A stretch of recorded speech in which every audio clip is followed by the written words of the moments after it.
now it is. I had to press the button. I like saw it start and then it was just us. Okay, now it should be working. Now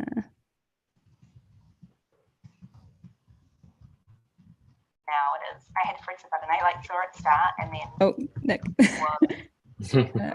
Actually, I can just mute Nick. Cool. Okay, so I will disappear out of my YouTube screen again. And if you have any questions for speakers, please drop them in the chat, whether you're on YouTube or Zoom. And if we don't get a chance to get to your question on the stream, then we'll be sure to follow up. We have people from the team in both Zoom and in the YouTube comments. And yeah, we're really excited to kick things off. And we will hear first from Khori, the Executive Director of ENS Labs. All right. Thanks so much, Alicia. And I'm not able to share the screen. Are you able to share the Let me make you, oh, sorry. I'm just going to make you a co-host. And then you should be able to have all the permissions. Great.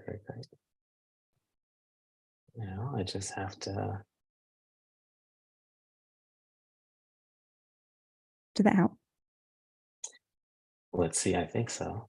Let's try it.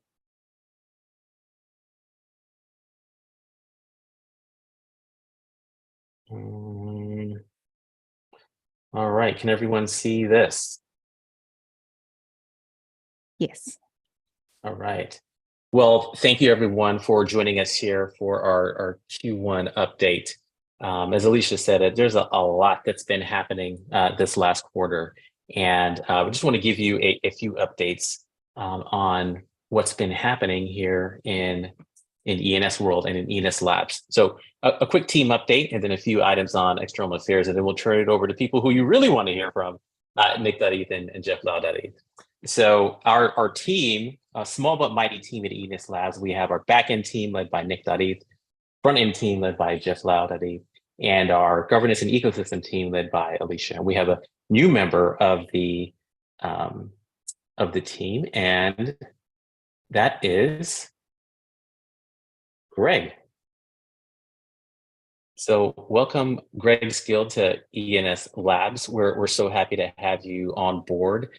Continuing to build, as you know, he's been a long time contributor in the community, and so we're happy to have him join forces to continue to help us move forward.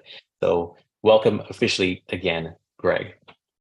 One of the other things that we've been working on is our PR and marketing efforts. So I want to share a few things that transpired in the last quarter. So since our last town hall. So hopefully many of you have seen Nick's podcast with Charlie Shrem back at the end of December. If you haven't, go check that out. I had a great conversation with Crypto Hydrate in 137. Check out that article. Nick was again featured in Fortune Crypto. Check out that article. And we had a little op-ed about digital identity that came out this month as well. And one of our ecosystem members, Hidayath.eth, was quoted in Culture 3 from ETH Denver. So in addition to these articles, of course, it produces tons of mentions. So ENS is all over the internet, especially because Vitalik keeps talking about us. But a lot of activity happening on the PR front there. So a couple of things that I wanted to comment on that many community members have been asking about. One is .eth and working with Ethiopia and securing that. Yes, it's happening. There were a lot of efforts coming from multiple angles to try and help us do that, but we are concerting and controlling and honing in our efforts to secure .eth. And there's a great member of the community that is actually working with us on this as well. So for those of you who have questions, yes, it is happening. The other question that came up was about the UD patent situation. And yes, we are fully aware, and we are reviewing, and all possible actions and activities to make sure our community is protected. All right, and with that, I will turn it over to Jeff. Hi, everyone. Hope you're doing well today. I'm talking today a little bit about the contract deploys and the governance deploy that just happened. And secondly, I'll also give an update on the manager and the deploy plan for that. So fantastic. We've deployed the contracts on the 29th of March just yesterday. After confirmation internally between the team, and the deployment had gone successfully. So yeah, it was deployed on the 28th of March, and the 29th of March, we executed the transaction to put the contracts to a vote. So the way the contract vote goes, there will be a 7-day period where people will be voting. We've already hit quorum, which means that if the vote stands as it is today, that should go live. And there'll be another 2 days after that. So a total of 9 days before the contracts are completely live.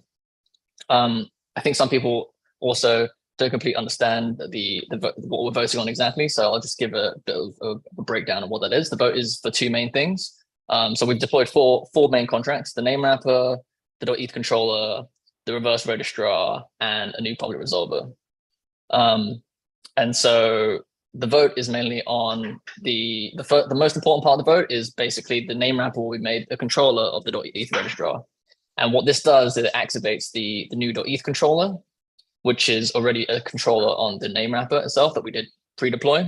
And this allows registered names to be to go directly through the name wrapper and wrap a name directly when registering. So when you register, it will automatically be a wrap name.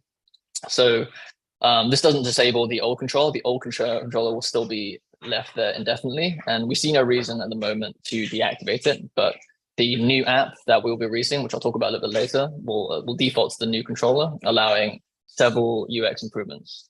So previously, the .eth controller had the ability to set the address at the same time as registering. But this is now expanded, so allow users to set any record at all. They can set their entire profile, they can set their avatar, other addresses, they also can set their decentralized website. And in addition to this, segueing into the second most important part of the vote, primary names can also be set at the same time as registering. So altogether, this brings the total transactions that need to be done from 4 to 2, which vastly improves the setup process for newbies and experienced ENS users alike.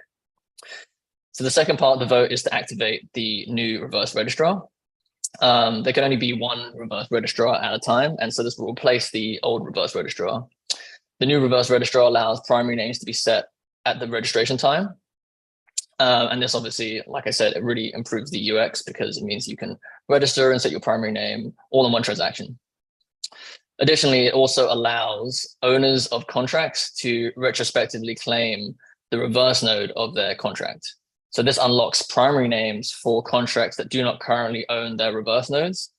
They would have had to claim it when the contract was deployed, but we've allowed this kind of retrospective claiming of the reverse node for contracts, which allows primary names for those contracts. So this will be a vast improvement for any apps that show a great deal of contract addresses, and people can start to claim those reverse nodes and setting contracted primary names for their contracts. So we could, if we hadn't done it for the reverse registrar, we could have set a primary name like reverse registrar.ens.eth, and it would be great to see that on like Etherscan or other block explorers. Additionally, we've also deployed a new public resolver, which is name wrapper aware, and this uses the new ERC115 token.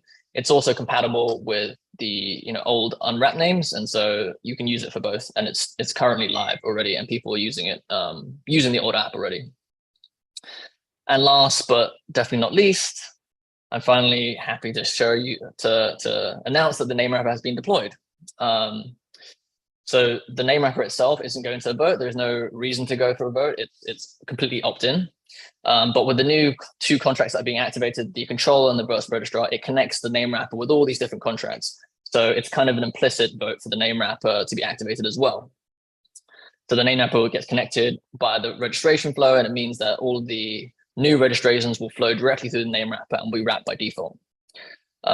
So yeah, and for those that know about the name wrapper, we've been working on this contract for a long time now. People are quite excited about it, but for those that haven't, Haven't heard too much about it. It's mainly for two main things. The first is to turn ENS names into standard compliant ERC 115 type tokens.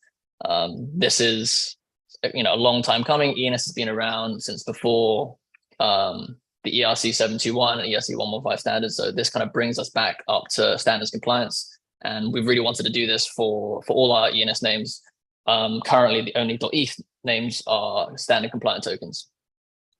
The second thing is allowing, well, I guess there's actually many things that can be done, but we've added new functionality with a fuse system. And this fuse system allows revoking permissions or adding perks to your name, depending on how you do it. So this can do things like create immutable records, and it can also allow you to create subdomain registrars, which allow you to disperse your subdomain names with the ability to revoke your own parental permission. So parents have all the power over subnames to allow your subname owners to feel safe that their name's not going to get rubbed from them. So I won't go too much into too much detail of the name wrapper. I'd like to give a second update, which is about the manager app. So now the contracts are going to a vote, and I'd like to pass, because it's hit quorum already. We've been hard at work at making the front end ready to kind of connect everything together with the front end app and obviously the contracts.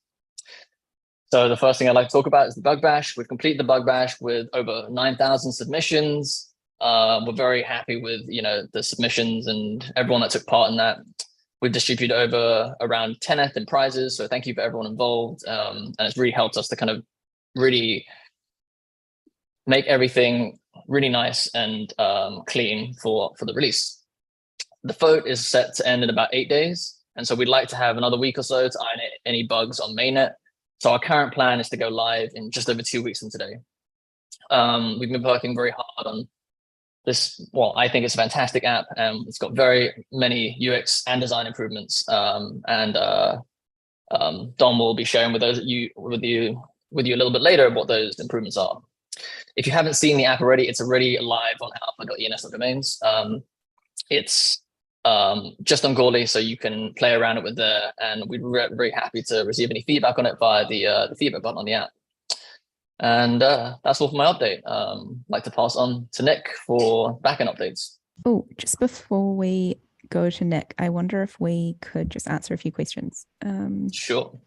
Okay, so a quick question from Prab. Does it cost gas to wrap existing names?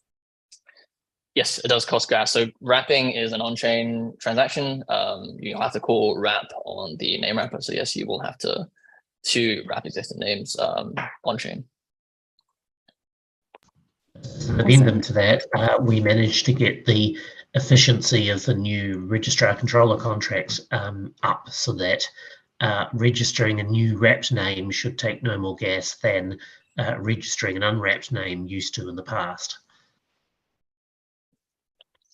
Awesome. Okay, and there is another question, which is there a white label solution to sell subdomains with the name wrapper? So I've worked on a couple of drafts for the subname registrar. It's a very basic one. It's not currently merged into ENS contracts, but it's up as a PR. I haven't completely updated it yet for the latest audit, since we're pushing for the deploy. But I've been working on that as well to make sure there's like a very basic white label solution. It's not going to be very complicated. I think a very basic forever domain model and a very basic rental model. But yes, I expect there to be many other people making subname registrars and putting it on GitHub as well. So yeah, I will be doing that. But also I believe a lot of other people, I know ENS Vision's working on their own one, and I'm sure other ENS ecosystem members are also working on their own subdomain registrars, but I'll be putting ours up there just so people can have a look at what's possible. And worth noting there too that unlike previous models, you're not locked into a single registrar. You can migrate over time without putting your users at risk of having their domains taken away. You're not locked into that one forever. Awesome. And a question about L2s like Optimism, Arbitrum, etc. is there any update? But I wonder, Nick, should we save this for your update, your section? I am indeed updating about L2s.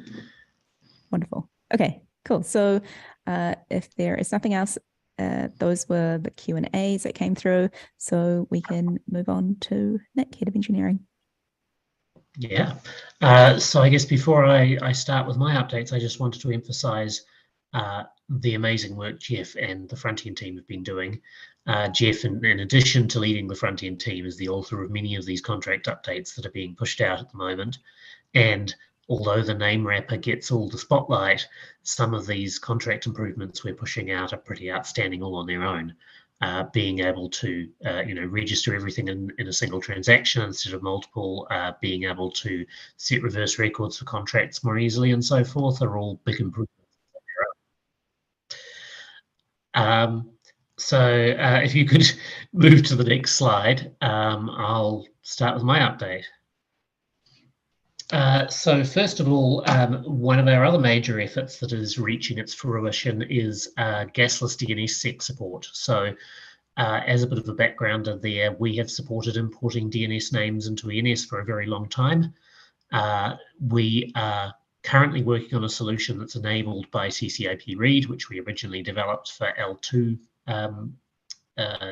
delegation for names, but works equally well for this, that will make it possible to make your DNS name work inside ENS with minimal or even no gas usage.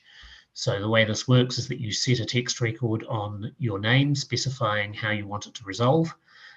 You set up DNS-sec, which if you're using a good modern registrar is the matter of ticking a box. And then that name will simply resolve inside ENS as if it was a native one. There's sort of two steps to this. One is setting a resolver against your name, and the other is setting records. So the very earliest release, the easiest way to do this is going to be to set the records on chain, but then use the off-chain support to set the resolver.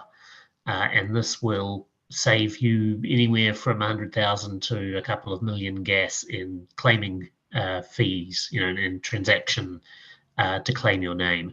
The second part of this is that we can develop will develop resolvers that understand the rest of the text record, and therefore you're able to set everything about your name through the DNS text record. And at that point, there's no need to set any records on chain at all. So your name's becoming ENS enabled with 0 transactions and just a text record. That is, the contracts are more or less ready for this. Everything except the a more sophisticated resolver. We were, however, made aware of a severe vulnerability in one of the contracts recently. It hadn't been rolled out yet, so nobody was affected, but it emphasized the need for additional caution. So in addition to paying out a bounty for that, we are engaging Code Arena to do another audit on the modified DNS-sec contracts. And hopefully we should be able to commence that next week. Meaning that the DNS-sec deployment is probably viable in about 6 weeks from now. The second thing I wanted to update people on is our plans regarding L2s. First of all, as you may be aware, we have an L2 plan to make ENS usable via L2s, and there's 2 components to this. One is making ENS names resolve for L2s, so being able to look up an ENS name on Optimism and so forth. This is something that has been a core part of ENS for a long time, and our main work there is reaching out to wallets and integrations and apps to encourage them to simply enable ENS resolution, because the resolution process is effectively the same. With a few recent spec changes, it's now possible to specify a separate address for EVM compatible chains such as Optimism, but then fall back to your standard, EVM Ethereum address as necessary. As I say, this is all very straightforward for wallets to integrate. So if your favorite wallet doesn't support ENS on the L2 of your choice, please reach out to them and very politely ask if they'll enable it, and our support is available to all of those wallets to help them do so. The larger part of this is moving ENS records themselves onto L2s, which saves gas cost and adds flexibility. And that's something we launched January of last year with CCIP read. It's fully functional, but the tooling so far has been under development. And our goal here is not just for it to be technically possible, which it has been for quite some time, but for us to have officially supported integrations that make it very easy for anyone to roll out an Optimism or Arbitrum or any other L2 gateway for their ENS names, which then allows delegating both all of the subdomains and any records on those domains to an L2, saving you L1 gas. We've recently been elaborating on our roadmap internally on this and developed a more concrete roadmap towards achieving this. What we've decided to do is that there are effectively two possible approaches here. One is you can delegate your name and its subdomains to a resolver on L2 simply by pointing it at that, and then set your records there. This is significantly the simpler approach, but it does mean there's not a single authoritative registrar on L2. And the result of that is that these names, subdomains set up on an L2, for instance, won't be tokens that are tradable and so forth, because it's impossible on the L2 to verify that these are actually the, represent the name. So it's very secure from a user point of view. It's very secure from a name owner point of view, but it doesn't permit trading and exchanging of subdomains that are hosted on the L2. Our plan at the moment is to develop official gateways and integrations and host gateways for this solution first, because it is much simpler to implement and it solves many use cases around wanting to reduce gas costs and issue subdomains, and then move on to a more sophisticated solution, which is part 2. And the more sophisticated solution involves bridging the names to L2 via a bridge, which requires a write operation. When it's bridged, the name on L1 is locked, which means that the L2 integration can be certain that that name is not going anywhere, and therefore subdomains can be issued as NFTs, traded, exchanged, issued, deleted, etc., etc. Doing this well and securely is a much more complicated proposition. So in the interest of getting things out and making them usable, we're going to start with a simpler implementation and then move on to the tokenized implementation later. And that's it from me for the moment. Any questions? Okay, no new questions. Do we have any questions in the chat? I don't know if anyone can see. No, I think that's everything. Great. Okay. Thank you so much, Nick. And now we are going to hear from Dom, I think.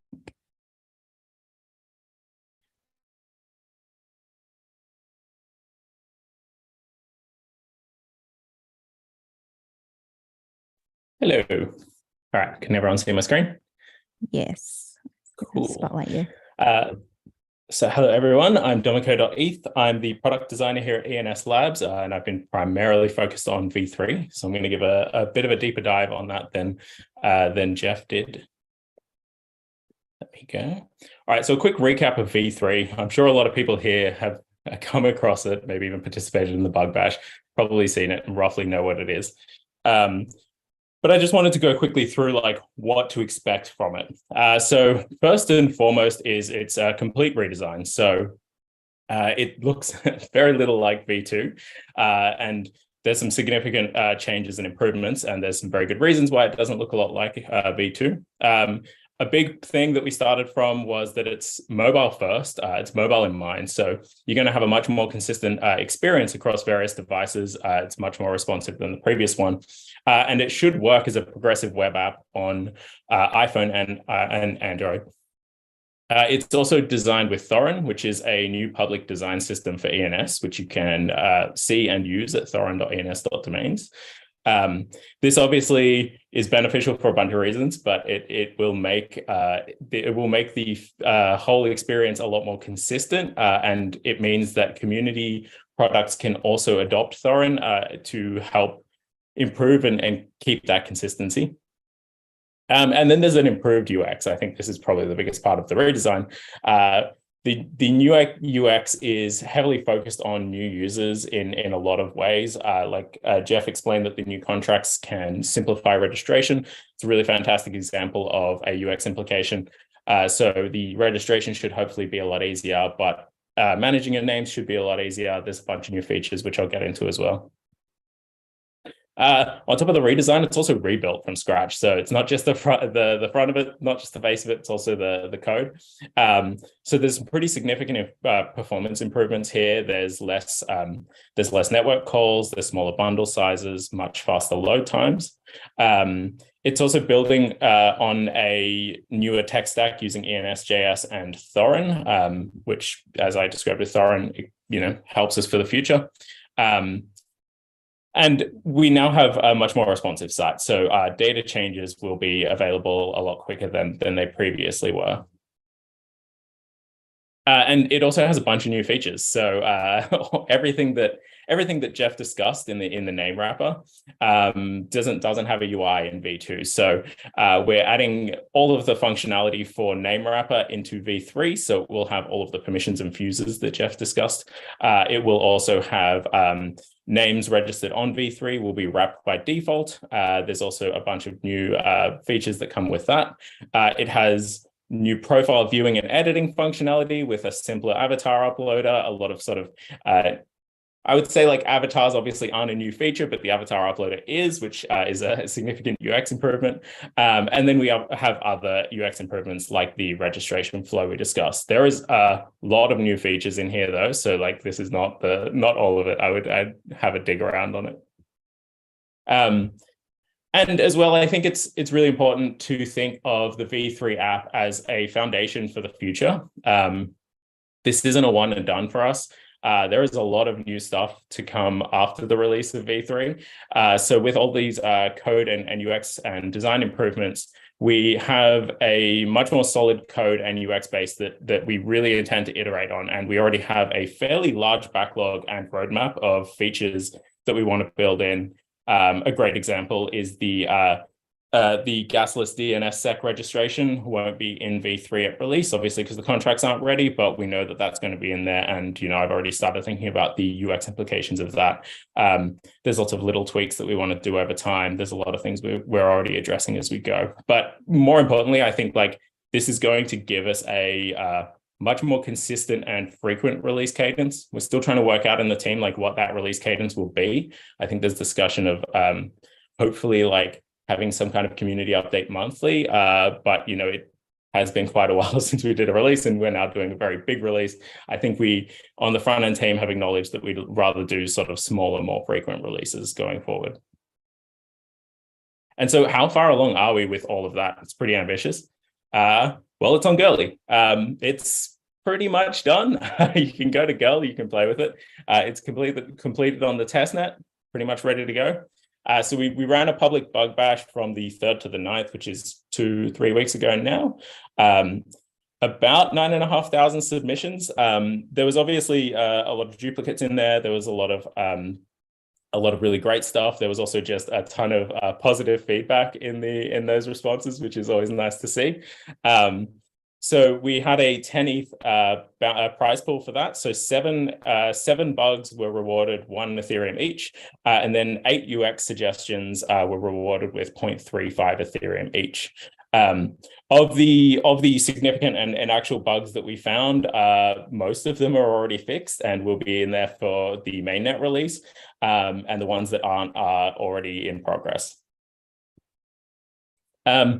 And so in terms of release, Jeff touched on this a bit, but we will be releasing with the name wrapper. So obviously, because we have so much of the new functionality integrated so tightly with the app, we are dependent on having the contracts completely ready on and live on mainnet and pass the DAO vote. So once the DAO has activated the contracts, we're going to wait 7 days to then release V3 to mainnet. We're going to be releasing it on a subdomain that isn't app.ens.domains. I'm not sure what that subdomain is yet, but we will obviously share that very broadly when the time comes. We're going to leave it on that subdomain for at least 7 days. It might be longer if we find that there's any bugs or anything that goes wrong in that 7 days, but we have been testing this fairly extensively, so it should be okay. And at the end of that 7 days, we will swap it over to app.ens.domains, and V3 will become the primary application. And that's my update. Here's a little sneak peek of the success screen. Amazing. Thanks, Dom. Okay, the weirdest thing is happening. I can't see all of the other participants, like the attendees. I can only see Slobo and David. Okay, I see Sam. He's putting his hand up. Okay, great. I thank you very much, ENS Labs team members, for the update, and I'm really excited about next week. If you haven't voted already, I would encourage you to go to tally.xyz. And if you've delegated to a delegate, I would encourage you to reach out to them if you see that they haven't voted, and encourage them to do so.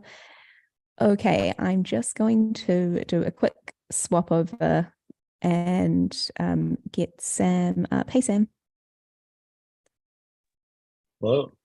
There you go. Okay. I'm just going to make you a co-host so you can share your screen.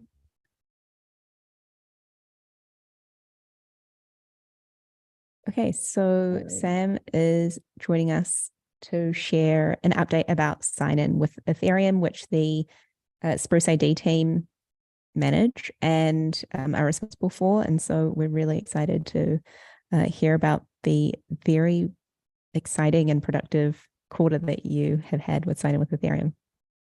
Yeah. Well, excited to share. I guess I made this a little more educational, so I'll probably skip some slides and we'll focus more on our updates. So just kind of overview. First, also, I'm Sam. I'm an engineer at SpruceID, and I work on a lot of our libraries, including our CV library and SSX and some standards as well. So yeah, what problem does CV solve? What's the latest with CV, and where does CV go moving forward? That's what we're here to talk about. So first, the problem that CV solves is the problem with authentication. So authentication is verifying who you are, basically, digitally. Usually, authentication is a combination of something you know, like maybe you know your password, maybe something you have, like maybe you have your phone and you're able to receive a text message, maybe you have a user key, or it's something that you are, like using your fingerprint to authenticate that it's you and to unlock your phone, or face scan and biometrics. So you authenticate whenever you want to access something, like you use your username and your password to access the website. If you go to DMV, you authenticate your identity by giving them maybe your passport, maybe a birth certificate, then they'll issue you a license. If you want to buy something like alcohol, right, you authenticate yourself, you give them your ID, they look at your face, they look at the face on the ID, they say it's you. In one way, a pretty common pattern that we find in the Web3 space is signing a message to prove that you're in control of the private keys associated with the public key. So that's kind of where signing with Ethereum comes in. So the new CV view, which I'm very excited to talk about. So signing with Ethereum gives users the power to authenticate with their Ethereum keys. By sending a message, instead of connecting, I could connect to a website and I could spoof that I'm vitalik.eth, right? But I'm not. Being able to sign and say that I am this person lets the application be able to authenticate that it's me and then provide whatever services. So sign with Ethereum basically defines like what the standard looks like, what the message format looks like. And it lets us go from something like what's before, maybe everybody has their own way of presenting something for you to sign. So I'm asking you to, hey, sign this thing, send this weird message. I promise it's not going to drain your wallet. And if I need it so I can authenticate that it's you. This was kind of the state before. But with Sign with Ethereum, we're able to present users a standard message that they see each time and say, oh, this is just a sign-in pop-up. I'm going to sign in. And some of the work that we've done with MetaMask, well, maybe even before that, the EIP for Sign with Ethereum basically has guidance for how wallet implementers should implement CV. and it has a section even about like domain binding and verifying the domain in the CV message. So this is something that can really protect users. If a user is signing something, they're kind of unsure if there's like a phishing attempt coming from a website that wants them to sign something so that they could use it maliciously. We can let the user know and say, hey, this is actually the website doesn't match what's in the CV message. And it's the benefit of having a standard. And yeah, basically protects users and lets them sign the right things. So we were able to partner with MetaMask. They have tens of millions of users, monthly active users, to implement CV basically the right way, according to the standard. And it's been really great. We've had tons of positive responses to this update. People being able to see that they're just signing in.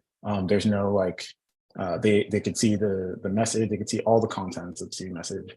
And some dApps, they were in the CV message, maybe they weren't including the right domain, or they included random domain. Now these dApps are now getting these pop-ups that say, hey, is this the site attempting to deceive you? And so dApps are also being a little more conformant and making sure the actual contents of the message are correct. So the way this works is when you have a normal like personal sign message, like this previous one, in MetaMask, we intercept the message and we'll see if it's a CV message. The CV library has a way to detect if a message is a CV message. And if it is, we present this view. We'll also check the domain. If the domain is bad, we'll present this view where the domain is unsafe, or we'll warn the user. And if the user wants to sign in, still, we'll have a little pop-up to say, are you sure? And then they can go ahead and sign. So yeah, this is something that we did at Spruce. I actually worked on it, made about, I think like 6 or 7 PRs to MetaMask to get it in. So yeah, so we're really excited about it. And really it's the tip of the spear. There's a lot more beyond authentication when it comes to signing with Ethereum. And I'll like fly through it because we're coming up on time. So there's authorization. Authorization is giving permission to something to be able to access something on your behalf. You're authorizing some system to interact with the resource on your behalf. So this is the example message that has another EIP that we have called recaps. Recaps are all about making it easy for a user to understand that they're giving permission to something to sign. It's inside of a CV message. So this is a normal CV message, but here we have a couple pieces. We have this recap in the resources section. It has a namespace and capability object. The capability object is base 64 encoded. It's actually this object here. And what recaps do is they translate from this string, which is machine readable, to this, which is human readable. And so you can read this CV message and say, I'm authorizing the stated URI to perform the following actions on my behalf for this resource Kepler to read, to append and delete from my resource 1. So this allows users to be able to see that they're authorizing application to do stuff on their behalf. This ends up being like leading to really, really great and amazing possibilities, which we can talk about another time. There's session keys, which also really intertwine with CV. Like the URI here is actually a session key. It's a temporary key that lives in your browser. And then you can now have new capabilities, which are these objects that are signed. But we're coming up on time. And yeah, that's a little bit about what we've been working on over at Spruce. Really excited to get this stuff out with MetaMask, and yeah, I'm excited also for our work to proliferate across the web. So yeah, with that, we also have a library, SSX. They have a bunch of open source libraries, our CV library and SSX. They're both aimed at making Sign with Ethereum really easy to use. So yeah. Awesome. I wonder, thanks Sam, did you mention the Shopify integration? I did not. Actually, would you want to speak about that at all? we can just drop it in and say, I feel like that was like something that it was almost like an entree to the main, which was like MetaMask, seeing the Shopify signing with Ethereum integration, which is really exciting. And is login.xyz still the best site for all sorts of signing with Ethereum resources? Login.xyz is still definitely the best place to go to learn about signing with Ethereum in general. It's open standard. It's something that Spruce helped to create, but really it's a community resource. And we're also working on SSX, which is about using signing with Ethereum for a bunch of off-chain capabilities. So that's coming online.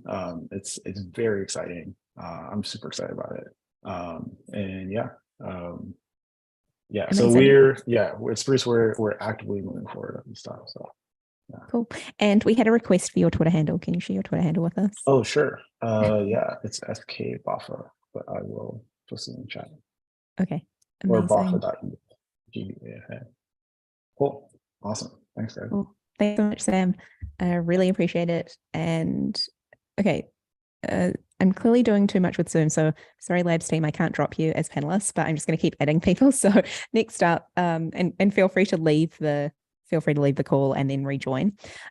So next up, we're going to hear from the ENS Working Group Stewards. So we have Simona here. I think we might also have Catherine, who's currently in the air somewhere, and coltron.eth, slobo.eth. So Coltron, let me just make you a host, and then you should be able to share the slides. And that's really great. If you have any questions, remember there is a Q&A function as well as just like the normal chat. And if there are any questions on the YouTube channel, hopefully someone in the team will ping me and we'll be able to answer them as well. But so who are we kicking off with? Are we kicking off with Simona? Yeah. Amazing. Okay, Simona, MetaGov Steward, all yours. Thank you. Thank you. Colton, are you okay to share, or I can do it? It looks like I'm sharing. Can you see? Is that working on your end? Mm-hmm. We can see a small, very small corner of the screen. So if you zoom way out, then hopefully we'll be able to see it. If not, I can share it. Okay. Okay, that's large on my screen. So if this doesn't work, then I would suggest you share. It did work for a second. Also, hello, Simona. Sorry, this is Catherine. Hi. My flight ended up getting delayed. I'm just gonna go on standby and maybe add anything at the end, but I'm gonna let you take it over. Okay, cool. So I don't know. Yeah, Colton, we're still seeing it super zoomed in. So can you click to the next one? This looks good now. If you click to the next slide. Yes. Okay, we're good. Perfect. All right, thank you. So obviously, the Meta Governance Working Group, for those of you who aren't fully familiar with what we do, we're essentially providing governance oversight and supporting the general kind of operations and management of working groups, mainly through DAO tooling and governance initiatives. And obviously a big part of Q1 has been the treasury management aspect of it. The group is made up of myself, Catherine, and Nick. We also have, I'll repeat this anyway, we also have a weekly call happening on Tuesdays at 11 a.m. EST that everybody can join, where we share most of the updates and any ongoing work. So the biggest focus, as you can see from the slide, has been the endowment. The proposal to fund it has passed. And we essentially, the first tranche of 16,000 ETH has been deployed, and the endowment, as we know, based on the selection process that we already went through, is managed by Carpet-Key. You can see the progress of everything that is happening, both weekly and monthly, through updates by the Carpet-Key team. They are to be found under MetaGov MetaGov section on the forum, and then it's very straightforward. It's just treasury management. Those guys are very, very active and responsive in comments. But if you do have any kind of concerns, any kind of questions that you didn't share on the forum, again, just join the weekly call. The other kind of big update has been this. Can you go back? Yes. I feel like this giant cursor has a mind of its own. I kind of love it. It's nice. True. So the other piece is we swapped 10K ETH for USDC through EIP 3.3. Again, you can see all of the details of how the endowment works and all of the details of the process. There's a link on that slide, and we can maybe even share it in the chat, where it just has the basic FAQs and all of the details again of the strategy and the timeline in, oh yes. Yeah, let me just share that link real quick with you guys here, because it is really, really good, and it does cover most of the usual questions that we've definitely had around, and even in the calls around the process, the progress, and any kind of details. And if you go through that and again have any questions, just join the weekly call 11 a.m. EST on Tuesdays. If anybody has any questions around this, again, this has been pretty much the bulk of our work this quarter, aside some of the DAO tooling and a few other general working groups, movements. If not, I can hand it off. And thank you so much, Colton, for providing the cursor as my presenting partner. Thanks, everyone. Yeah, hopefully, yeah. Amazing. Okay, no, we don't still have Catherine. Oh no, Catherine is still on the call. Okay, cool. But Catherine, if there's nothing from you, we might move on to public goods from coltron.eth. Yeah, nothing else for me. Sorry, I'm in the middle of boarding, but I just wanted to say again, a plug to join the weekly calls, because the Karpathy team does share weekly progress with us. The monthlies are much more extensive, but if you have any questions at all about the reports, they're there every week, every Tuesday, rain or shine, and I would encourage everybody to bring questions to that call. That's all. Awesome. Thank you so much. Cool. And so the forum as well is discuss.ens.domains, just in case anyone needs that link. Okay, so coltron.eth with a public goods working group update. Thank you. Hey, thanks, Alicia. So I'm coltron.eth, lead public goods steward. We have two other stewards. They're Alex Vandesand and Eduardo Vega. To kick it off here, I'm just going to give a quick rundown on kind of what happened in public goods working group this Q1, kind of roll into what our intent is, and then kind of announce some new grants that we hope to launch in about 2 weeks. So just to kind of kick off, like intent and focus, this term is really to continue the existing grant streams that we have while expanding more available grants. Our focus is on demonstrable technical implementations that benefit Web3 and Ethereum ecosystem that will see an outsized benefits from our grants. So to give a quick recap on what we've had so far this term, the bigger thing was Gitcoin Alpha Round that was in January, which was a success.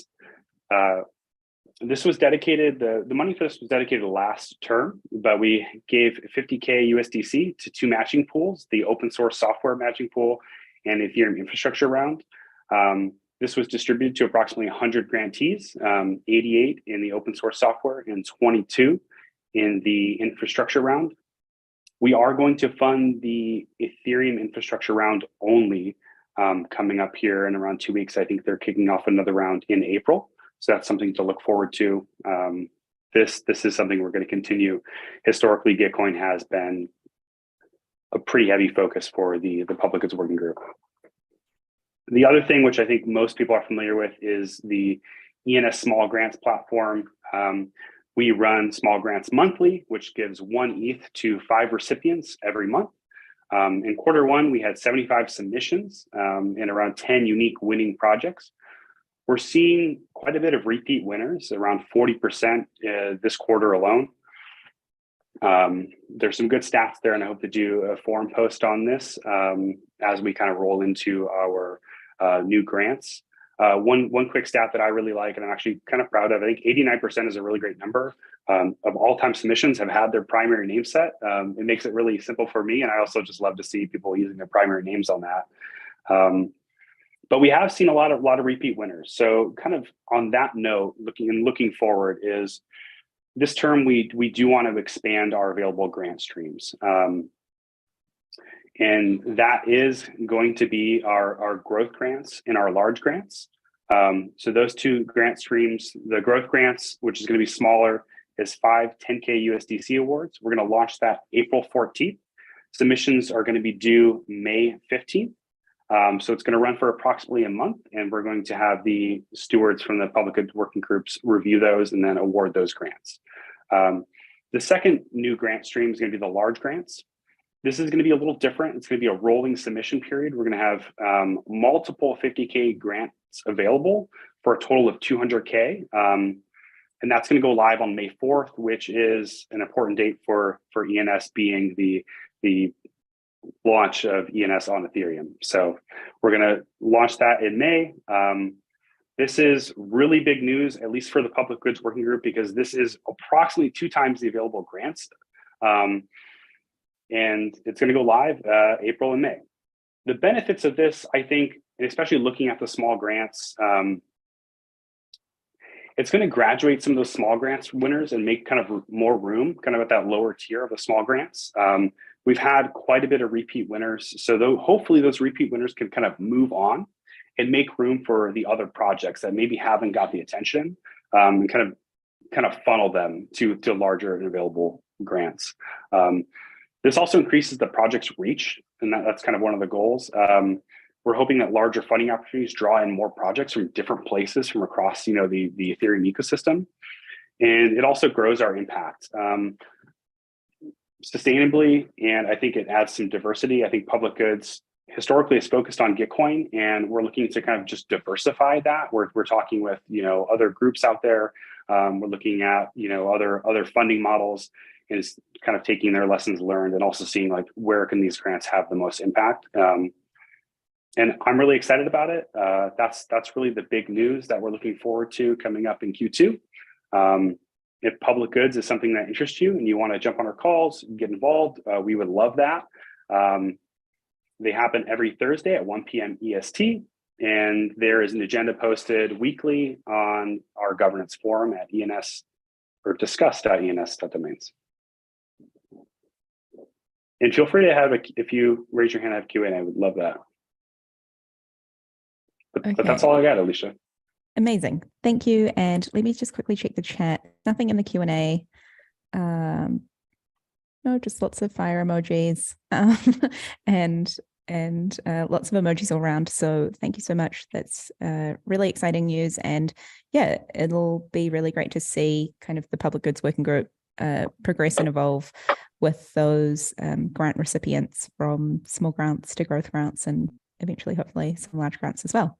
Thanks, Colton. So next up, we are hearing from Alex, who is slobo.eth and lead ENS ecosystem steward. Take it away, Alex. Hey, welcome everyone. Thanks everyone for going so far. Love learning new things on these broadcasts. Thanks for putting it together. And I'm really excited to see Colton's green cursor make its appearance. So with that, let's go to the next slide, and I'll just do a quick little intro there. Nope, yep, there we go. And so I'm slobo.eth, lead ecosystem steward, and the other 2 stewards are yambo.eth and limes.eth, who participated in making this deck and are active members. Just because the lead steward is the one that has the opportunity to present doesn't mean that we're not all working to grow the ecosystem. And with that in mind, the ecosystem is active and it's growing, and we have data to support it, in part because we have more attendees at every single meeting than we've ever had before. So when we started this a year ago, we had 5. Now we're close to 30. And I think that's all because of the folks that are watching. And I encourage everybody to go there because we have just killer projects presenting every week, killer demos, and just a lot of exciting things. Additionally, we also have small grant applications that kind of keep stacking up round after round. They happen every month, and you can go to it at ensgrants.xyz and either apply for a public good grant or a ecosystem grant. So yeah, that's how it's growing. What does the ecosystem do? It supports builders in all different capacities. There's so many different projects that we've had the opportunity to support either through attention, because I think that's another thing to remember is that even if you're not necessarily getting funding from the ecosystem group, because there's 30 people and because there's a lot of people who read the notes or sees the Twitter, it lets your project get users. And as a builder myself, getting attention is oftentimes more valuable than getting grants, which we do also do. So this is just a handful of projects that we've supported with money or attention, which in Web3 is extremely a valuable resource. So definitely, if you're interested, make sure you reach out to me and I'll get you on the agenda for the weekly calls. Yep, perfect. So, and the ENS ecosystem really is your launch pad for greater things, and it can happen in many different ways. So here we have 5 examples of folks kind of coming into the ecosystem and growing with it. I'll start with eth.id, which was created by Jay. I don't know if he's listening, and I hope he is. I met him at ETH New York back in June. He won probably a relatively small prize of around 3,000 USD. And from there, he became a contributor and kept working on his project. And recently, he was able to join a 16Z startup school, which for those who don't remember, that's $500,000 of funding. So you go from a hackathon winner to being venture backed. That's what the ecosystem is about. There are also other ways to go about it. For example, Greg, as many folks know, has been the builder of ETH Leaderboard and countless other things, including helping build ENS Grants website. And he started as a contributor, then he got grants, then he got a fellowship program, which I'll be giving a little bit more details shortly. And in part because of his unbelievable contribution, he became part of ENS Labs and the core team. So there's one path where you go from hackathon to venture back, another one where you become core. All depends on your preferences and what you're delivering to the ecosystem. Another example is ETH.limo, which is core infrastructure to ENS. And what I mean by that, for those that aren't familiar, you can basically take slobo.eth.limo, and this privacy preserving gateway will redirect you to a page. And they had fairly small grants in the beginning, but over the last 2 terms, we've given them 100K plus in value. And I suspect that in time, we will be giving even more. And this is long. I apologize that I'm going so long. And the last one that I want to mention on this slide is Nfty Chat, which is a company that I'm a founder of as well. I was a winner of a show and tell a couple years ago, and I am also venture backed, but I won't belabor that point since I promote that company enough. We can go to the next slide. All right. So Julie Shu is our most recent fellowship winner, which basically provides a stream or a monthly payment of amounting to roughly 20,000 USDC for someone who is an active contributor. And Julie has was an ETH Denver finalist, has created many different projects, and I believe she will be presenting further down on this call as well. So I will let her speak for herself. But the ecosystem is more than just kind of grants and things like that. Oh, yeah, perfect. Thank you, Colton. No, you're good. All of these things, they cost money. And but as you look at where we're actually spending the money, it's going towards builder grants and hackathons. Because as you saw on the prior slide, that's where all the money that's like the beginning of the funnel that brings so many different builders into the ecosystem.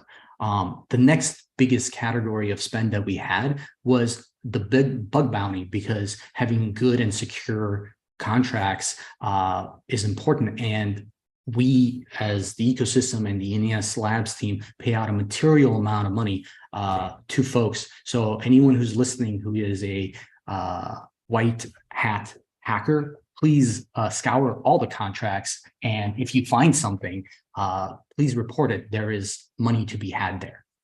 Okay, I'm going to move on to the next slide as well. Perfect.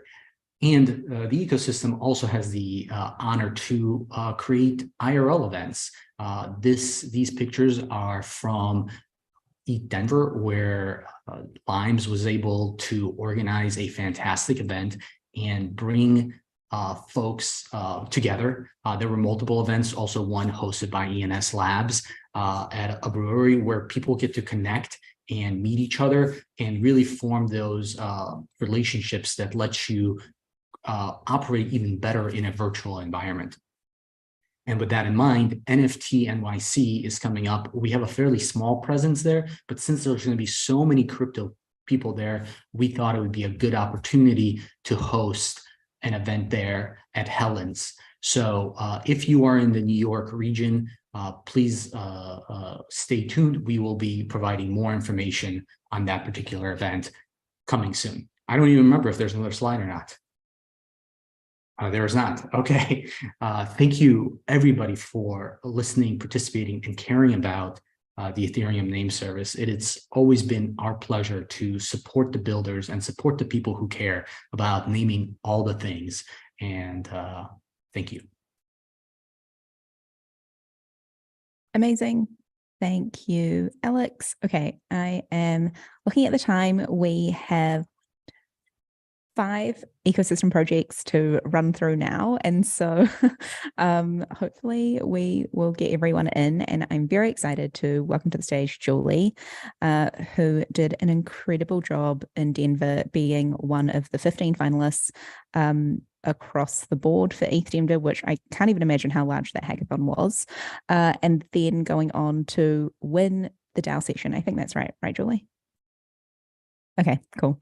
And yeah, and like Alex said, someone who has kind of like progressed through ecosystem participation with the working group. And yeah, congrats, Julie, on being a fellow this term. That's really exciting. And I'm sure everyone will agree that the work that you're doing is very, very exciting, especially this week when everything is becoming a reality with the name wrapper.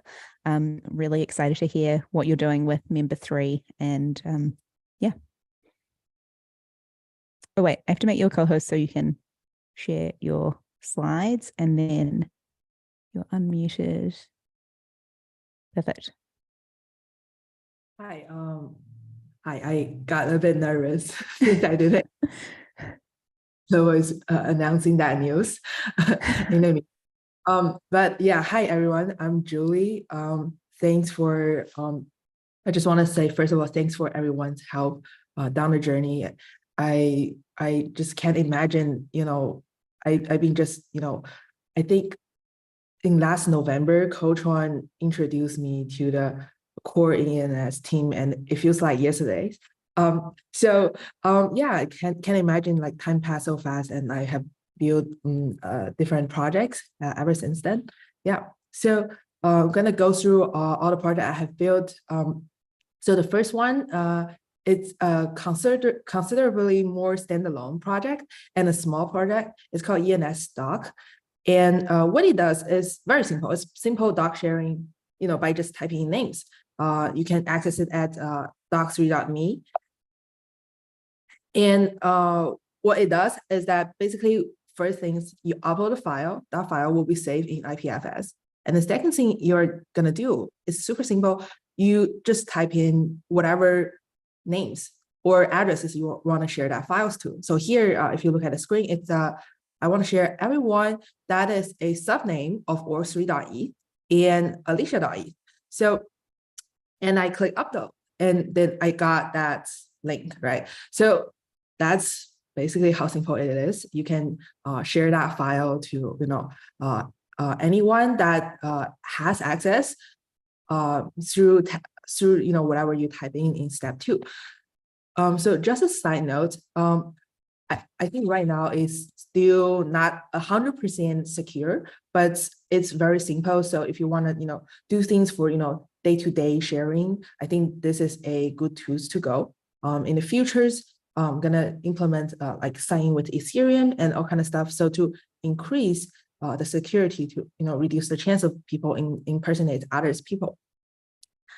And the second project I built is called org3.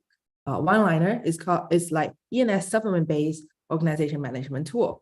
It's at beta mode, and all the updates you can also access on the discussion forum. So here's the idea of how it works. In all different kind of organization, there is essentially a sort of a structure, and like for a very simple, I would say for a very simple like token gated or NFT gated community, this complexity of what what real jobs people are doing cannot be fully represented. And a subnames can be a perfect tools for representing this kind of complexity. And that leads to, all the different kind of access control, all different kind of like representations, down the line through this tree structure of subnames. And also, if we look at, all the name wrapper that we have on Goerli, it's V1, V2, V3, V4. It will be great if we have like a standardized way for people to, access that through like through the names rather than all different addresses, so that in the future there will be like simplicity of for other people outside of ENS to interact with anything from other organizations through this standardized representation. So what org3 built is there's three things we are focusing on building. First is we want to build flexible way to create and manage subname. Second, we want to integrate with different DAO tools. I will give you one simple example. How cool it is to sign a signature with subnames. And with that being said, if a team members is was once part of the team members and they use that subnames, and right now it's with the name wrapper, it's gonna be a token. You use that token to sign the subnames, and in the future, once they leave that team, the admin or the manager can take back that subname, so that all the signature that is signed through that subnames will be ultimately owned by that organization or the team. And finally, want to build the infrastructure specialized for organization level identities. And with that being said, that means more gas efficient and maybe like using some L2 solutions. I think it's down the road, so probably I can reuse some future tools. And that is the live product. And also there's more front end developing down the road. And the third thing is member. It will be very similar to org3, and ultimately it will be integrated to part of org3. So as for right now, what it does is a standardized membership with expiry model built through ENS name wrapper, and you can access it through alpha.member.xyz. And the problem it's solving is that, for a lot of token gated membership, like the famous friend with benefits, the token is very expensive to get in. And it's a one-time purchase, and people, without formal knowledge of how that community is like, paying a tons upfront. How do we lower the barrier, for people to, to access resources in a lower fee. And, so how do we build like membership with expiration? That's, something that suits so much with the latest ENS name wrapper. So, if people don't like it, they don't renew that, or they resell it, just like NFT. And team is incentivized in long term to provide, consistent value to whatever they claim they are providing. Right? So that is the platform we built in the hackathon. With a main aiming setting up the membership, airdropping, bulk airdropping, and also earn through it. And user means minting membership, extending membership, selling membership, transferring membership. And here's how the products look like. On the right-hand side, it's a table of like all the membership people has mint. Sorry, this screenshot does not have expiry because I think it made with like the earlier name wrapper. So that one is a little bit wrong, but on the left-hand side is different actions and admin can take.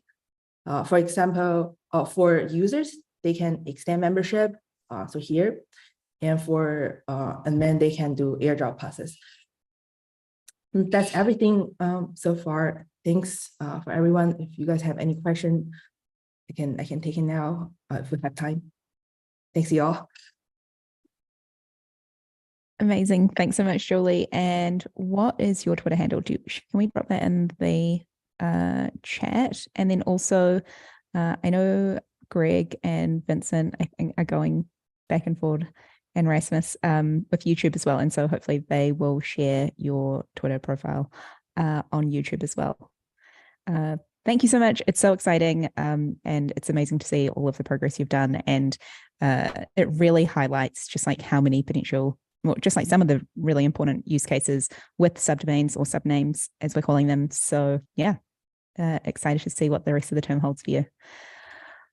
Okay, so next up, we are actually going to go back to Alex and get an update about Nfty Chat, which has shipped a ton of features in this quarter of 2023, many of which revolve around ENS, which is really exciting. So Alex, would love for you to take that away. Great. Can I get the ability to share? Oh yeah, my bad. There you go. All right.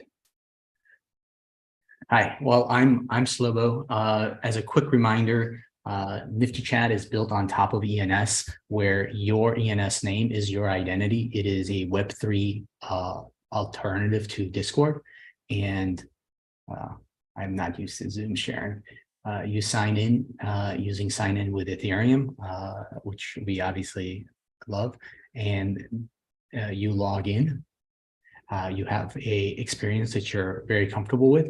And some of the things that we've done that is specifically for ENS is that many folks have multiple names, and just like I do. And what we've recently shipped is the ability to set your name directly on Nfty Chat. So while I'm talking about some of the other things that we're doing, I'm going to set my name to Florina. Florina is not a name that I'm holding for myself, but it is my cousin's name. And when she is Web3 ready, she will have it. I registered it for 10 years. So, but I think what this shows in the beauty of Nfty Chat and the ENS combination is if you're building on top of decentralized protocols, you're able to offer excellent features. And now, as you can tell, I already set the name. And when I go back to my profile, I am Florina.eth instead of slobo.eth. And I know there's a lot of other presenters, so I just want to remind folks of the other things that are pretty cool, which is if you're in the ENS community, you have a snapshot integration. And for those that like to follow all the names that are being registered, we integrate Dune Analytics, so you can see the last ENS names that have been registered over. And the last part I want to highlight is a little bit less related to ENS, is that you can gate now on any ERC20 token, or you can actually gate on any NFT collection, both on Polygon or Ethereum. And anyone's welcome to join, and anyone can create a community and gate. And I have a lot of other things planned where folks might be able to get potentially free ENSs through CCIP, but that's coming in a week, so stay tuned. Really appreciate everyone giving me the time, and if you haven't tried Nfty Chat in a while, give it a try, and it works very well with even slobo.lens.xyz. So I'm going to call it a day there and give more time to the other builders as well. Thank you very much. Amazing. Thanks so much, Alex. That's really exciting. And next up, let me just double check. Okay, so we're hearing from Hid next. Let me just see. I'm trying to stop sharing. I'm just gonna. There you go. Perfect. Okay, so next up we are hearing from Hid with his website builder, which is very, very exciting, so easy, and it's honestly incredible to see the level at which this has been executed. It's like truly mind-blowing. I'm excited for you to demo this to everyone. Welcome, Hid. Hi, Alicia. Hi, team ENS and the community. Hope you can hear me. Yeah. Yes, we can hear. So, yeah, this is Hidayath. I'm the founder of 1W3. 1W3 is a website builder platform for ENS where you can build a decent using our platform. So let me tell you why I started building this platform in November 2022. So I was holding Hidayath.eth from quite a long time. So I was trying to build a website for myself. So it took a long time to understand the IPFS, decentralized storage, and you need to have the content hash and put it into ENS app. This is where I was thinking, see, as a tech guy, it took some time for me to understand how to make a decentralized website live on ENS. What about the people who are non-tech? Okay, so there are around 2.8 million ENS domains registered, and every day it is increasing. And as per the Dune analytics, we can see there are only 38K websites, decentralized websites live on ENS.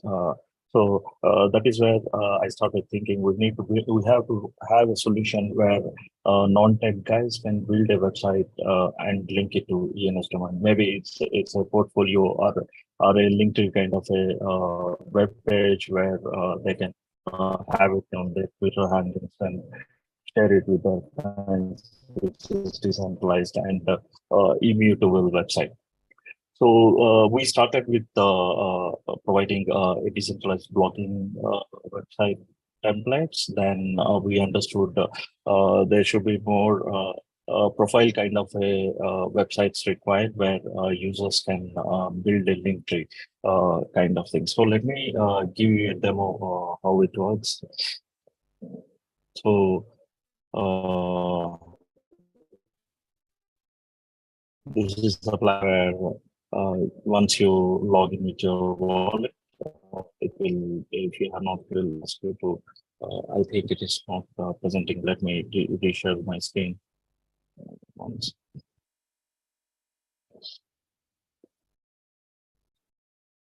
Yeah. So once you click here, you can see the number of templates are available in the platform. So you choose a template, then it will start. So we have different templates available in the platform.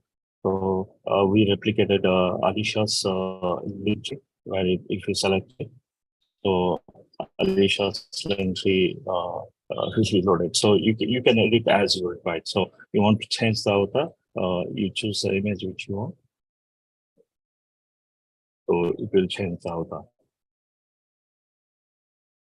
So similarly, so once you have done your edits and all the stuff, so you publish the content. So content will be published on the IPFS, and you will get the IPFS link for that particular decentralized website. So here we can see. Yeah. So your decentralized website is live. So if you click it, you can see the demo of the website. So from the platform itself, you can connect your ENS domain and you can make your website live. Similarly, so this is one of the demo. Hidayath, if you just move your screen that is demoing up just a little bit, because it's, yeah, there you go. Perfect. Thanks. Yeah, sorry.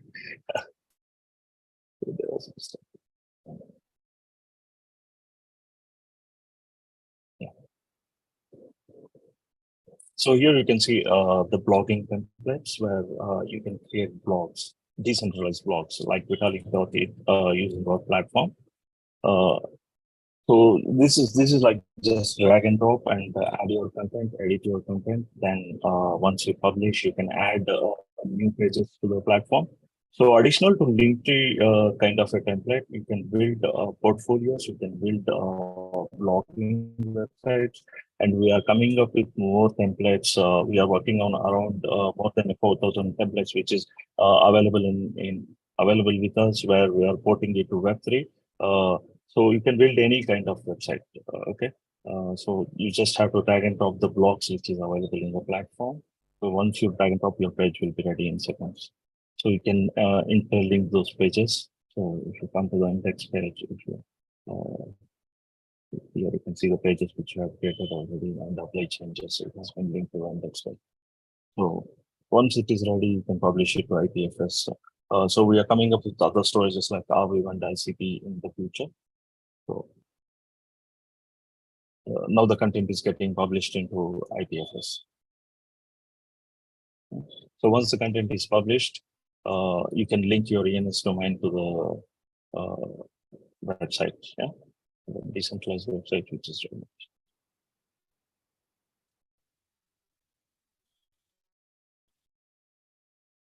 It is getting published to you for a second.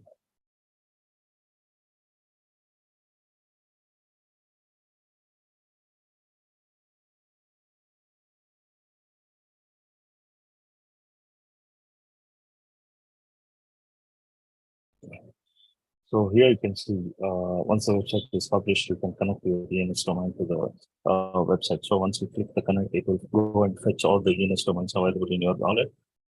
So select the wallet, then click publish. So it will start publishing the website into your ENS now. So once you pay the gas fees, your blog is going to go live. Yes. So my demo is done here.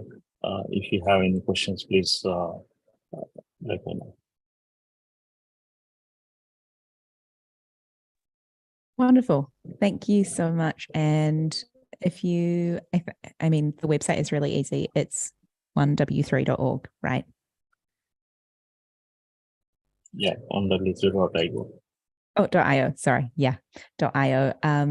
And yeah, that's really exciting. We'll definitely share the links here in the chat and then also in YouTube. And if anyone is interested, do you want to drop your Twitter in the comments as well, and people can reach out?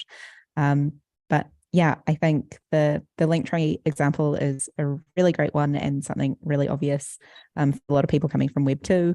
And then having this capability to drag and drop, I think, is really great from an accessibility point of view. So thank you so much.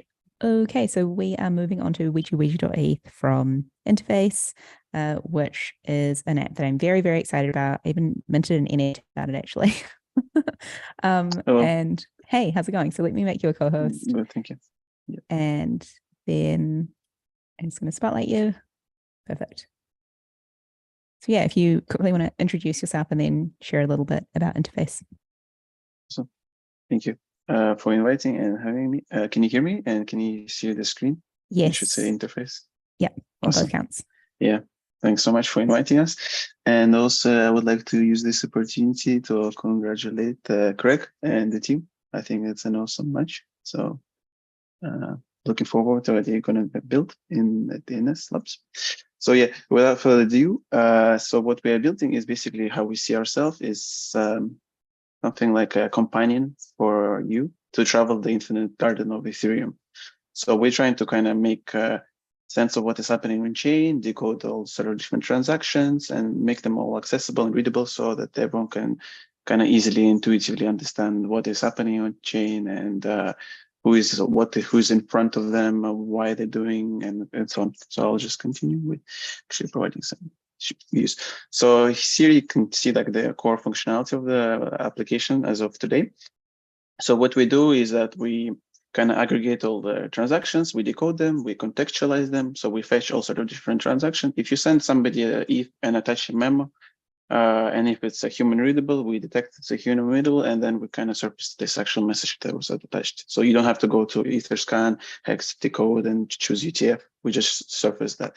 So if you see somebody like Greg or somebody who is like voted on a proposal in ENS the other day, you'll see that they voted on proposal and all sort of different stuff. So where does the ENS come and play in because we believe it's like a core part of what we're building is universal identity of and how kind of you understand who's in front of you. So as you can see on the left, there's the feed. You can see Austin Griffin, the DOM, etc. All of this information, the avatar itself and domain comes from ENS. So that's basically where it kind of makes sense. And sorry, I get lost. So there's a profile. We fetch all sorts of different your presence on Farcaster or Lens or etc. We fetch your social graph. So we're trying to kind of aggregate a lot of different primitives and kind of compose fairly naturally so that there's an intuitive experience for you. When, let's say, when you get onboarded, we find your friend. If you have a friends on Lens, or you have friends on Farcaster, we kind of try to bring that social graph so that you have an intuitive way to kind of just follow these people and see what they're doing on chain, whether that's a vote or mint, a swap, or something else. So, for example, one of the things that we have right now, as we are still in a public beta, is that we have onboarding criteria, and this helps us kind of identify that the wallet is actually not a bot, not a farmer, but rather a genuine human being behind it. And we have like this criteria, so each like different points gives you basically points. Different on-chain assets or activities give you certain points. So if you made some transactions, or you have an ENS result of your main address, or you have an ENS address avatar, it gives you like additional points, and you have to have 3 points. And that way we kind of encourage people to go out there and actually set their own avatars. A lot of people have due to like, I don't know, maybe a lack of just issues with understanding how resolving works. Like all people buy ENS, but they never resolve it. So they come around and say, how do I set my PFP? How do I, and there's just like some of the previews from all the people that are like kind of trying to get onboarded. This is actually some stats we prepared. So 74% of all the interface users have ENS result as a main address. And 33 of total volume have avatars. So like a third of all the wallets have actually avatars set. And we do this fairly like kind of in a nudging way from the design perspective. So you can see on the background, you can see that there's a smiley files. So this is like what you get if you don't have an ENS avatar. So we don't try to kind of do blockiers or some other generate some sort of asset or colorful or something based from your address. We're trying to kind of pale it out so that you are encouraged very kindly to go and set it up. So that way we kind of tell the people you can actually set avatars. So here just like some previews of the avatars and the experience that you get. So you can see like Greg Skill voted on the proposal, and you meet the Grimes the other day, etc. And then you can go to your Lens or Farcaster directly from the application. So we're also like building the fabric to traverse all the different applications. Yeah, so that's another one I think is pretty cool, how like the environment in which the ENS plays around is pretty cool. I just wanted to showcase this. So on the left, you can see it's owners from the collection. So this is like a drop on sound.xyz. So this is a music NFT. In the middle, we met with Matoko on ETH Porto. So we collected the POAP, and you can see it below all the attendees. They're infused with the ENS identity. And on the right, there are basically the party bit DAO signers.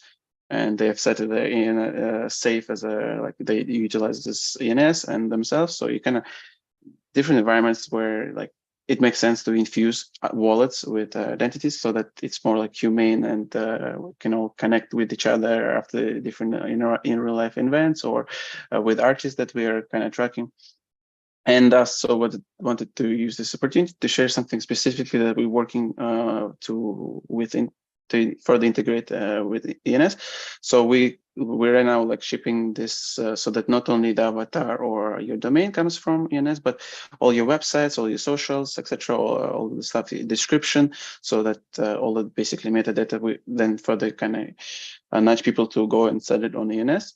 Another one is basically you get notification. Well, you get option to choose to receive notification when the ENS is about to expire, so you don't miss that. And the last one is basically actually setting and having controls to kind of interact with it directly from the application. So that basically that's it's a little bit long term, but the first two are basically coming within next month. And this is like a QR code if you would like to check it out, try it out. And yeah, thank you so much for having us. I don't know, should I keep it for a while?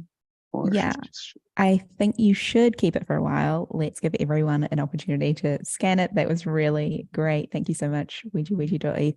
And let me just quickly ask while we leave that QR code up, if Tim from Mailchain, my panelist kind of function is not really working properly. So I see you, here we go, promote panelist. Hooray. Okay, so we're going to share all of those details for interface, and I really encourage you to follow them on Twitter and to just like keep an eye on everything that they're doing. And if you haven't been to the website yet, I feel like, in my opinion, it's kind of like the best example of seeing ENS names as an identity out in kind of the world of Web3. And yeah, it's just really exciting to see projects who are building so heavily on ENS, and we're so grateful, especially when they're executing at the level that you are. So yeah, thank you so much for being able to join us today. Okie doke. So we are on to our last speaker, Tim, CEO of Mailchain. We're so excited to have you here. Let me just make you a co-host so that you can share some slides if you'd like to. And yeah, then you can take it away. Cool. Thank you so much, Alicia, and thank you for having me. So I wanted to use the time today to talk a little bit about our SDK that we've been working on. But first, an introduction. I'm Tim, one of the co-founders of Mailchain. And Mailchain is a private end-to-end communication protocol. So users own their own accounts and they own their data. dApps and users can communicate using any Web3 identity. And the messages aren't stored on chain, but they're stored in distributed locations until it arrives in your inbox, where it becomes, again, your data, which you can decrypt at any point when you need to read it. Into the protocol, we've built a public good model so that individuals will never have to pay for sending and receiving messages, but high volume senders will pay micro fees, which goes to rewarding the infrastructure providers and the application providers. So that makes the protocol sustainable over a long period of time. Naturally, ENS is a huge part of what we do because it underpins an important part of the identity construct. And I think there's a lot of scope around what developers are looking at using name wrappers for as well. Not least Julie's work with org3 and member. There's huge scope for those primitives coming into Mailchain when you make people's ENS names addressable for communication. But as I said, today I'm going to be talking more about the SDK. First up, just a quick overview of what Mailchain components exist. So I've mentioned the protocol, and that's the core of everything we do. We built an inbox interface so that users can go on and read messages, so that you're not just sending messages into a protocol and wondering where they go. We built an interface for creators who want to send out nice HTML formatted messages to their users. But the SDK is the gateway for anyone to come along and start sending messages from their own applications. And you just drop it in. There's an NPM package, drop it into your application, and then you can send messages. It sits adjacent to any SMTP flows you have, or if you're Web3 native and you don't have SMTP flows, it looks exactly like a normal HTML or plain text message that you'd send out. So what can you use Mailchain for? There are really 4 areas that we're seeing the most amount of use cases. People being able to reach their DAOs or communities in a Web3 native way. So you can take a list of addresses and you can start communicating with those folks. That list might be holders of a particular NFT. It might be voters on a contract. It might be a group of handles that you want to contact, or anything else that you've collected as part of your dApp. And then you can bring that into Mailchain and you can send messages to those folks. We're doing a lot of work around the event-driven notifications, and anything that happens on chain, you can use services to then monitor those events and send messages to people. So that could be anything from purchase receipts. It can be related to actions. If you've had an ENS name expire, then you might want to tell people that so they have one last chance to go and redeem that. And pretty much anything where people need to react, liquidity events in DeFi, governance, you name it. Profile links, using the mail-to feature that we built. So app.mailchain.com/mail-to, and then your name. You can go in and add that to any profile you have. So within one click, users can compose a message to you in the same way that people are used to using mail-to for regular email. And then finally, there's one area which I'm super excited about, which sits alongside some of the sign-in with Ethereum work. And when you come to Mailchain and register an address, you use sign-in with Ethereum to validate that you own that address, and we keep those proofs. So using Mailchain, you can then put magic links into your application so that if you want to authenticate someone without having them sign a transaction, without potentially compromising their spending keys, using the proof that exists in Mailchain already, then you can do that in one easy flow. So it's the same as any other magic link, and you just send it through to their inbox. They click that link to validate that that is them, and then it covers read-only access for any dApps or token-gated access. So in the interest of time, I won't go too much into this architecture, but ultimately, if you look down at the bottom left, you can see ENS underpins a huge part of our identity, and we support some of the key components of what ENS brings to the table. So I will drill into some of these because I think they're super important. We've been working with ENS for years, and one of the questions that comes up a lot is around subdomain support. So without having to provision more user accounts, subdomains enable people to communicate, and it just works out of the box. So you can send a message to a regular ENS name or the subdomain that sits underneath it. Add name wrappers into that, and then very quickly, you've got this great way to provision users. You can contact them. We see the use cases around mailing lists. We see the use cases around DAOs, giving usernames to all of their users, general subscriptions for anything, and then the receipts for any purchase associated with that, especially tax receipts if you're dealing with any businesses, or renewal reminders and invitations. So the scope on that is huge, and we're super excited, especially like how people can play with the fuses and play with like the length of the subscriptions to things. DNS, we work with DNS imported records. So we also will be keeping up to date with what's coming down the pipe for ENS. So excited about that being gasless or no gas cost to do it. But you can take a regular DNS name that works in ENS, and then you can send messages to that one. And then obviously like backing some of the CCIP registries that sit behind. So people can use Coinbase profiles today, thanks to ENS and some of that resolution. So if you want to find out more, if you're just a regular user who wants to use Mailchain, then go to app.mailchain.com. If you want to learn more, we have a learning portal with lots of different think pieces, and then diving into our docs. And if you want to get hands-on, ethworkshop.eth.limo is a great place to go and run through 4 different modules, which will also cover the signatureless part. There's a really nice to-dos app there if you want to dive into that. You can reach me in Mailchain. 0xtimb.eth is probably the shortest one, but I'm also Tim at Mailchain. Thanks so much. Amazing. Thank you so much, Tim. It's really incredible. I'm excited to see what Mailchain is up to. Just today, actually, I was kind of talking to myself or talking to someone else about the pain of notifications and writing out kind of bounty details to try to solve this a couple different ways, and Mailchain seems like the most obvious way to do that.